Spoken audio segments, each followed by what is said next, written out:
Good morning. So, ang topic natin ngayon is about electro-pneumatic devices. So, electro-pneumatics, ibig sabihin nun is, this word is from the word electric and pneumatics, so related to sa hangin. So, here are the three main parts in an electro-pneumatic control. So, we have the signal input devices, which basically are switches, contactors, and sensors. Then we have signal processing. So, sa signal processing, pwedeng magkaroon tayo ng relays, or kung gumagamit tayo ng PLC, yung Programmable Logic Controller. So, kasama siya doon sa ating signal processing block. Then, sa ating signal output, so usually ang ginagamit natin are light indicators, buzzer, then yung mga pag-activate ng ating mga solenoid. So, ito yung sa parts ng ating electro-pneumatic control. So, signal input. So, these devices are those components that generates the input signal for processing, such as switches, contactors, and sensors. So, nabanggit ko na kanina. Then, signal processing. So, use combination of relays or using programmable logic controller or yung PLC. If ginamit natin PLC, so obviously, meron siyang kasama microcontrollers. Then, signal outputs. These are the output indicators such as light, buzzer, then activation of solenoid. Here are the basic electrical devices used in electro-pneumatic. So, we have the manually actuated push button switches. So, na-take up na natin to before.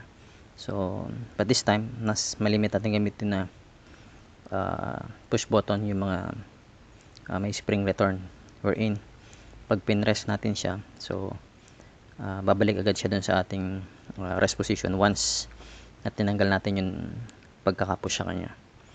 Then we have limit switches, pressure switches, solenoids, relays, timers, temperature switches, and sensors. So, manually actuated push button switch, ito yung mismo makikita natin sa ating laboratory. Ganito mismo yan. Ito yung pinakang switch nya. Dito ang pinakang purpose nya is for emergency push button switch. And ito rin is another type of switch, mas maliit ito. So, ito yung ating pinaka symbol sa ating switches. We have the normally open and normally close. So, let's say we have a normally open switch. If nasa rest position yung ating switch, those contacts are not connected. But once we press this switch, so magko-close na ngayon yung contact natin. If naman, we are using normally close, ang rest position niya is with contacts. But once we press yung ating button and switch, it will open. Okay? So, by definition, so switch is a device used to close or open an electrical circuit. So basically, it is used to start or stop the machine operation. And also, it provides manual override when emergency arises. Yung pinaka-sample dito, yung ating emergency switch. Indicators. So, used to indicate the status of the output. So, ano ba yun sa output natin? Sabi nga natin, pinaka-basic dyan is yung light. So, ito yung pinakang panel na makikita natin sa laboratory. Ito yung ating mga light indicators. Itong devices na to is parang combine siya. Double purpose. Indicator din siya kasi may ilaw sa loob. Pero switch din siya. Push button switch. Hindi ko lang makita kung makikita nyo yung spring na symbol dito. So, meron siyang spring na symbol dito. Ibig sabihin, this switch is a spring return. Itong dalawa is wala. So, gaya na nabanggit ko sa explanation kanina, kung may spring return siya, pag pinrest mo yung switch na yan, tapos nirelease mo, babalik siya doon sa ating rest position. Unlike dito sa dalawa, halimbawa, ito, ang contacts niya rito is normally open.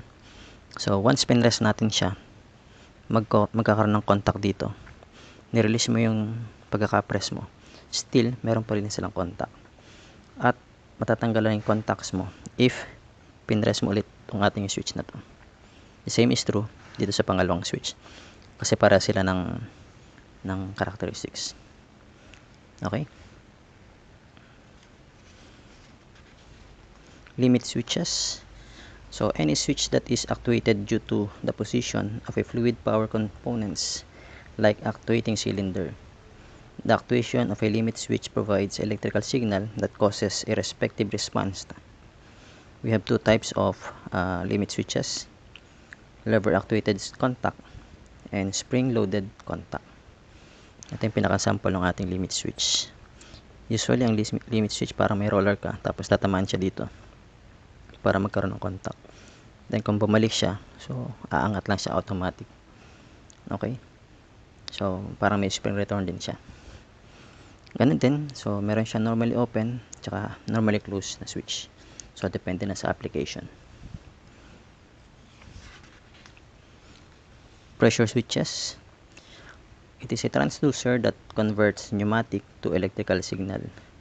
So obviously, kung yung pressure natin dyan is parang dito, ito yung pressure switch natin, dito natin maano yung pressure niya kung sakali mag-activate siya. If this is a normally open switch, pupunta lang sa opposite na character niya. If it is normally open, magiging close naman siya. Kung normally close, magiging normally open naman siya. Simple operation lang ng switch din. Kung nga lang ang magti-trigger sa kanya is yung pressure. Okay? Used to sense a change in pressure which opens or closes a circuit when a predetermined pressure is reached. So yun. Ito kinakalibrate natin siya. So depending sa pressure yun kung ano yung dapat mag-activate siya. Directional control valve or DCV. So the purpose of DCV in electropneumatic control is to switch yung air supply natin from on to off or vice versa.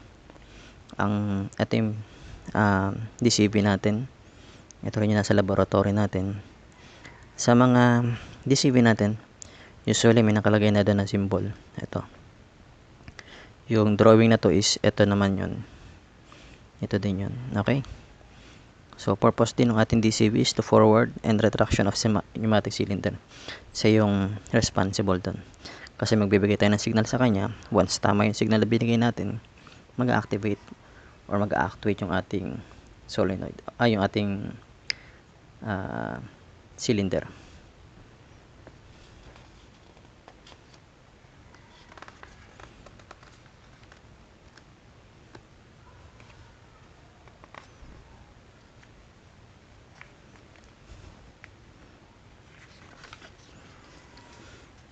So, ito yung ibang symbol pa ng ating DCV.